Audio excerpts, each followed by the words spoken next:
Lately, Bertrada could feel it in her chest, tightness, worry, a quiet ache that wouldn't go away.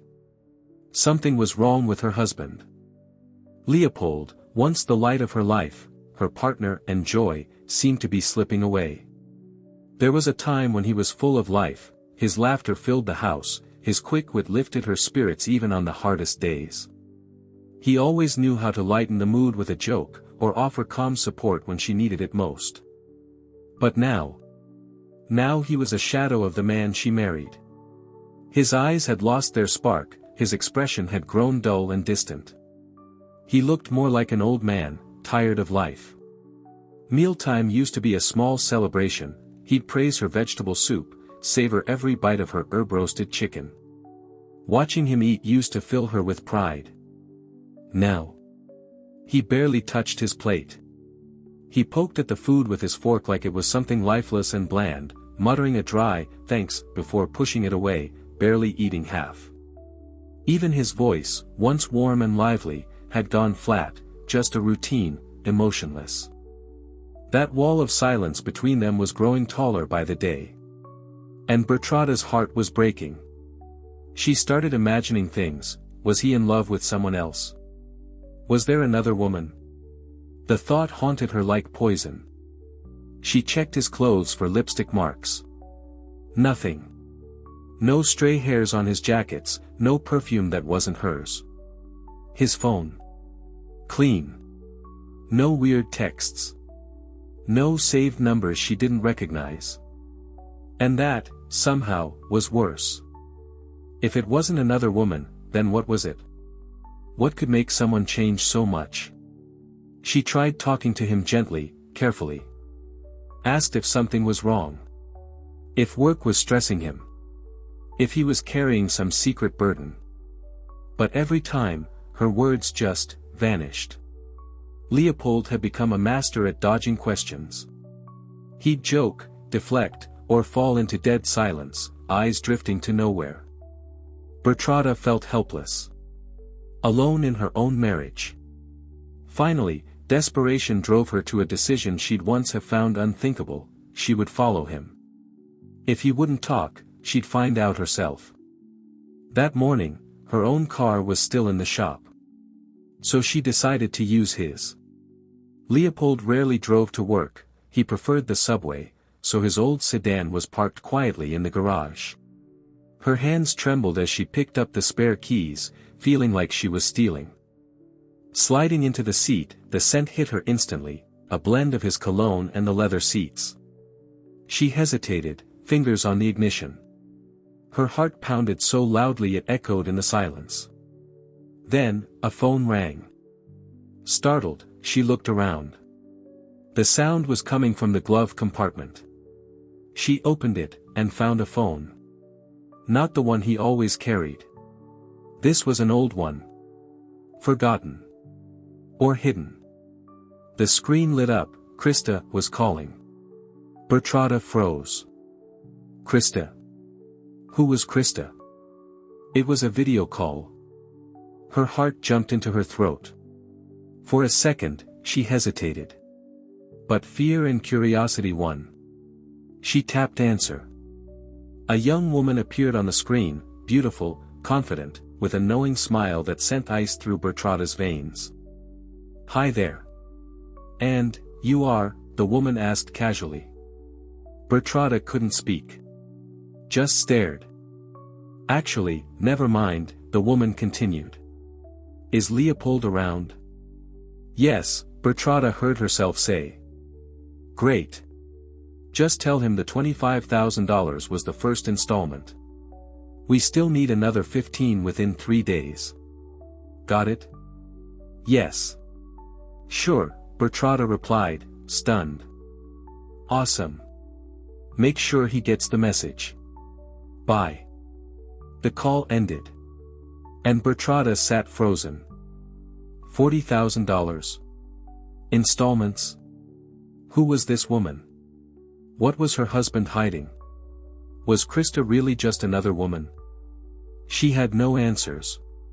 But one thing was clear: today, she wouldn't follow him. Today, she needed to think.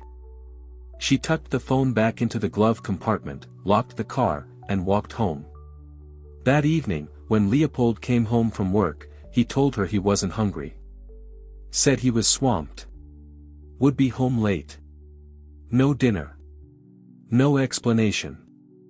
He left again almost immediately. Bertrada didn't ask anything. Not about the phone call. Not about the mysterious woman. She didn't say a word. The next day brought a whirlwind of chores that temporarily pushed her worries aside. First, she picked up her own car from the shop. Then her mother called, asking for a ride to the hospital where her dad was staying. For a moment, Bertrada considered opening up to her mom, about Leopold, about everything. But then she thought better of it. Her mom already had enough on her plate, dealing with dad's condition. By the time she got home and scarfed down a quick lunch, her mind was already back on the call. She couldn't take it anymore. She had to know. She got into her car and waited. What if someone was blackmailing him? It would explain the money. But blackmail over what? Sure, his job as a university vice president came with power, and opportunities for mistakes, but Leopold had always been a man of integrity. Still, no one was perfect. She needed to know where he went after work. A few hours later, Leopold walked out of the university building, got in his car, and drove off. Bertrada followed at a safe distance, staying out of sight. In the city, it was easy. But as they headed out into the suburbs, it got trickier. She hoped he hadn't noticed. It wasn't a long drive. He pulled up near a gated area in a small town. The sign said something about a school. Beside it stood a building that looked like a dorm. Leopold parked and went inside. Bertrada sat gripping the steering wheel. Her heart pounded louder than the wind outside. She waited. 10 minutes. 20. An hour. Then he emerged. But he wasn't alone. A woman walked beside him, and it felt like a knife to Bertrada's chest. She squinted, trying to make out her face, but the shadows made it impossible. They didn't talk much. She walked him to the car. He nodded, got in, and drove off. The woman turned to go back inside. Bertrada couldn't take it anymore. She flung open her door and stepped out. The cold air hit her face like a slap, but she barely noticed.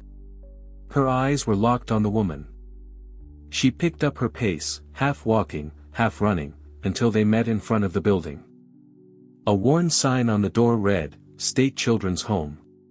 Her heart clenched. She remembered Leopold mentioning once, long ago, that he'd grown up in a place like this. "Excuse me." Her voice shook, but she forced herself to sound steady. "Can I talk to you?" The woman turned. Bertrada froze. It was her. The same woman from the video call. Her dark hair was pulled back neatly, her eyes tired but kind. She studied Bertrada without suspicion, just calm surprise. "I know you," Bertrada whispered. "I was the one on the phone." The woman narrowed her eyes slightly. Then, after a pause, "Who are you?" "I'm Leopold's wife." The words came out like a confession. Something shifted in the woman's face. She took a small step back and nodded. "You must have questions," she said. "Why don't you come inside? We'll talk in my office." The woman led Bertrada through a long hallway lined with colorful children's drawings. Somewhere outside, she could hear kids laughing. The place radiated life, but to her, it was still a mystery. A piece of her husband's past she never truly understood. The woman opened a door marked Director. Inside, the air smelled of old books and coffee. Papers were stacked high on the desk. She motioned for Bertrada to sit. "My name's Krista," the woman said as she took a seat across from her. Her tone was calm, warm. "I'm the assistant director here. Acting director, for now. Leopold, your husband, right?" Bertrada nodded. Her eyes were already filling with tears she tried hard not to shed. Krista leaned in slightly. I'm guessing he hasn't told you much, has he? Bertrada shook her head. You called him by his first name, she said softly, her voice cracking. I didn't know what to think. Krista gave a gentle smile, free of judgment. You don't have to worry. I'm not his mistress, she said kindly. He's my brother. We have the same mother, different fathers. Bertrada blinked, stunned. You're his sister. Krista nodded again. You probably know Leopold grew up in foster care, right? A children's home? I knew, Bertrada whispered. But he never talked about it much. I didn't want to press him. Krista's fingers played with the corner of a folder. I get it. This place means a lot to him. He spent his childhood here. And I did too, though we didn't know each other back then. Our mom lost custody more than once. I only found out I had an older brother a few years ago. It felt like a miracle.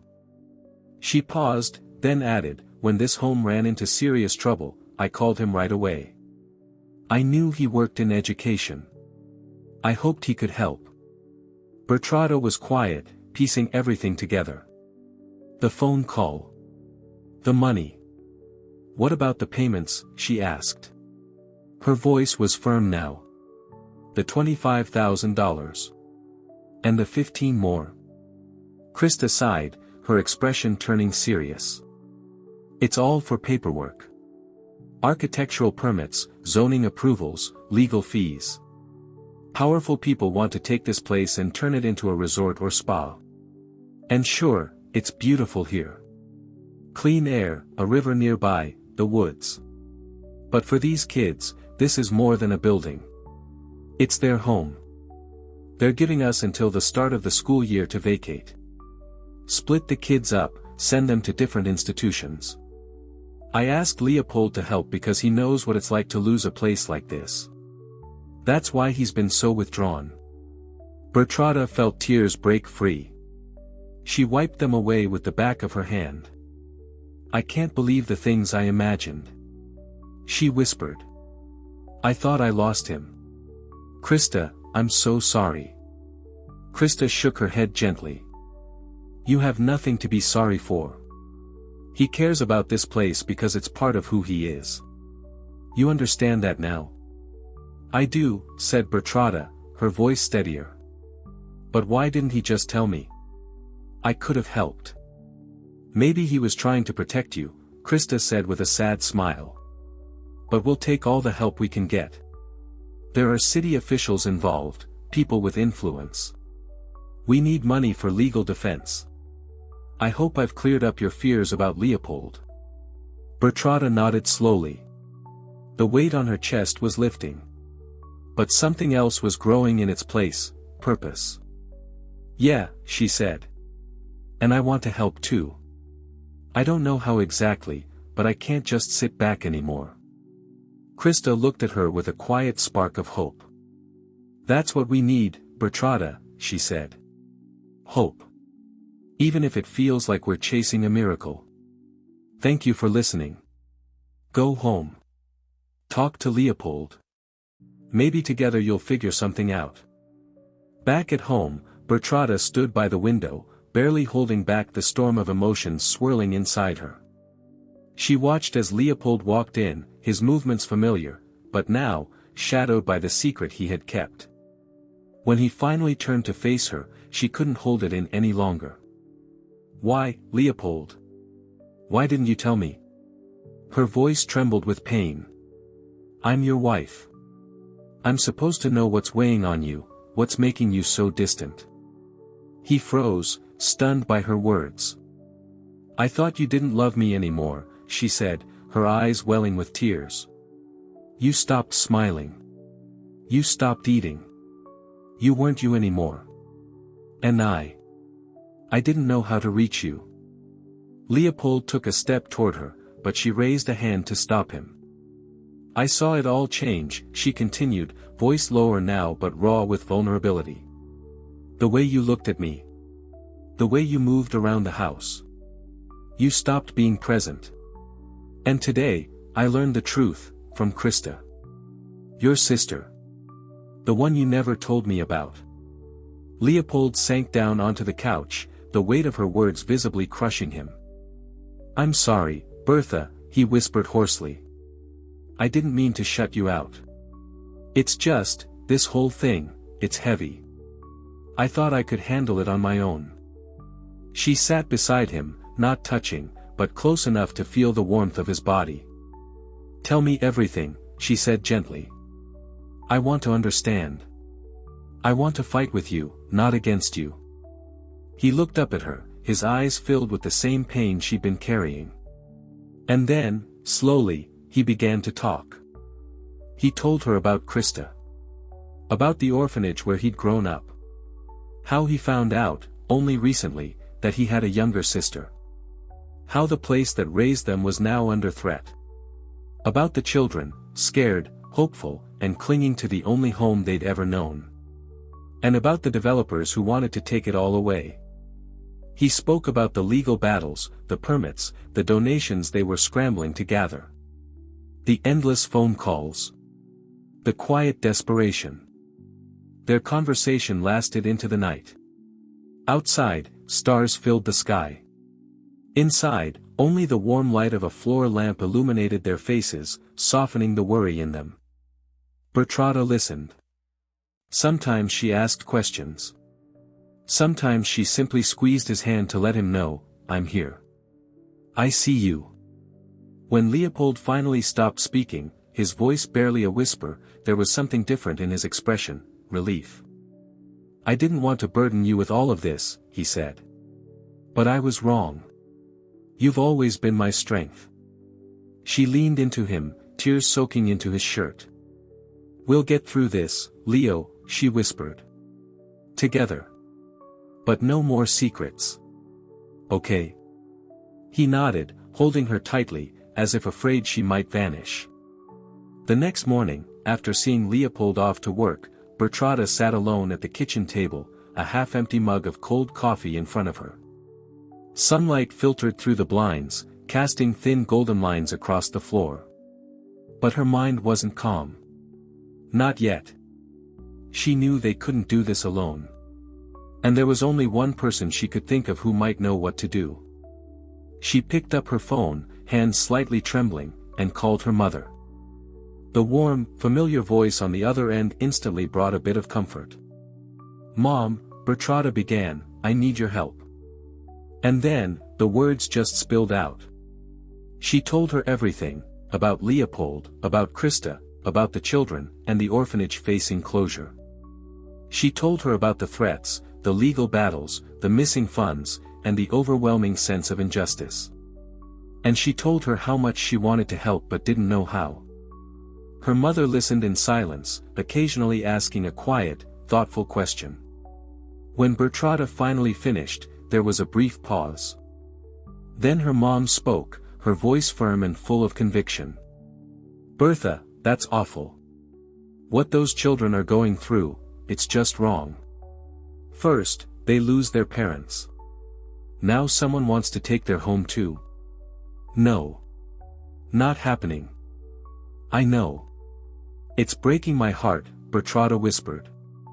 Listen, her mom continued, you remember Aunt Gisela, right? Her son works for the State Department of Education. He's in a senior position. I'll call her today. I'll ask her to talk to him. Don't worry, sweetheart, we'll figure something out. Bertrada felt the tears forming again, this time out of gratitude. Thank you, Mom, she said softly. You don't know how much this means. I do, her mother replied. And you're not alone in this. Remember that. The next 2.5 months tested Bertrada and Leopold in every way imaginable. Leopold spent his days running between offices, meeting with local officials, collecting signatures, filling out endless forms. He came home late, his face often drawn and exhausted, but the fire in his eyes hadn't gone out. If anything, it burned brighter when Bertrada was near. She took on her share of the fight. She searched for legal contacts, drafted letters, double-checked documents, and made calls until her voice was hoarse. Sometimes Krista joined them when she could, but her energy was spent keeping the orphanage running. Krista had her hands full, managing the staff, maintaining the building, reassuring the kids, and keeping the school curriculum on track. The children had started to notice the tension. Their questions were quiet, but laced with fear. Still, Krista always found time for them. Bertrada often saw her kneel beside a child, offering a hug, a story, or just a moment of calm. It inspired Bertrada not to give up. Eventually, all their documents were submitted to Aunt Gisella's son, a serious man with a commanding voice and a sharp suit, who promised to do what he could. Bertrada and Leopold thanked him, though the worry in their hearts didn't go away. What else could they do now? Nothing, except wait. Leopold reached out to local advocacy groups, who threw themselves into the cause. They launched petitions, organized peaceful demonstrations, and rallied support from the community. Reporters caught wind of the story, and local newspapers started publishing articles. A few even made it onto regional news sites. Each headline gave them hope. But deep down, Bertrada knew they were placing most of their faith in the Department of Education. That was the final barrier. If the state declared the orphanage property untouchable, no private investor could touch it. 3 months in, Krista invited them to the orphanage. She was beaming. Her eyes sparkled with a joy Bertrada hadn't seen before. They sat together in Krista's office, where a new plaque on the door now read, Director. A tray of cookies, baked by the children, and hot coffee waited for them. The room was warm and homey, but tension still lingered. "What's the news?" Leopold asked. "Well," Krista began, still smiling, "we haven't gotten an official verdict yet. But something strange is happening. Those investors who used to snoop around, take photos, measure the property, they've disappeared. And for the past month? Not a single visit." Bertrada and Leopold exchanged glances. Their hearts skipped a beat. Krista laughed, an honest, almost giddy sound. "I'm telling you, at first, I was terrified," she said, sipping her coffee. "They were calling me, pressuring me to make things easy. Hinting that resistance wasn't smart. But I just played dumb. You should have heard me." "Oh, I'm sorry sir, this is just a children's home." "What resort?" She mimicked an overly innocent voice, and Bertrada couldn't help but smile. "I was ready to go to the police. But then, suddenly, nothing. No calls. No visitors. Just silence. And for the first time in weeks, I could breathe again." Under the table, Bertrada reached for Leopold's hand and gave it a gentle squeeze. She saw the relief on his face, the weight lifting, if only slightly. Krista raised her mug, her eyes full of quiet emotion. "To you both," she said. "For not giving up on us." Bertrada felt a warm surge in her chest. She looked around the small office, at Krista, at Leopold, at the stacks of papers, the kid-made drawings on the walls, and realized they were part of something bigger now. A family, tied not just by blood, but by shared struggle, hope, and love. 2 weeks before the new school year began, Bertrada and Leopold received a formal invitation to attend a special event at the orphanage, a back-to-school celebration marking the home's 70th anniversary. The morning of the event, the air felt different. Lighter. Hopeful. They arrived to find the courtyard decorated with colorful banners, the laughter of children echoing across the grounds. Teachers, caregivers, and guests mingled, sipping lemonade and enjoying the sunshine. On the main stage, Krista stood tall, a microphone in hand, her face glowing with pride. As the ceremony began, a representative from the State Department of Education stepped onto the stage holding a folder embossed with the state seal. The crowd quieted. "We are here today not just to celebrate a milestone," he said, "but to safeguard a legacy. He turned to Krista and handed her the documents. This orphanage, its buildings, and this land are now officially protected by the state. They cannot be used for anything other than educational and social purposes. The crowd burst into applause. Krista clutched the folder to her chest, eyes brimming with tears. Bertrada and Leopold stood hand in hand, overwhelmed with emotion. This was it. The battle was won. Later that evening, back home, the house quiet and cozy, Bertrada curled up in her favorite chair with a blanket and a satisfied smile. "You know," she said, looking at her husband, "I always believed family is where problems get solved." Leopold chuckled, walking in from the kitchen with 2 mugs of cocoa. "That's exactly what your mother said the morning she caught us sneaking around, before she dragged me to City Hall for a marriage license." They both laughed, the kind of laugh that comes only after surviving something that could have broken you.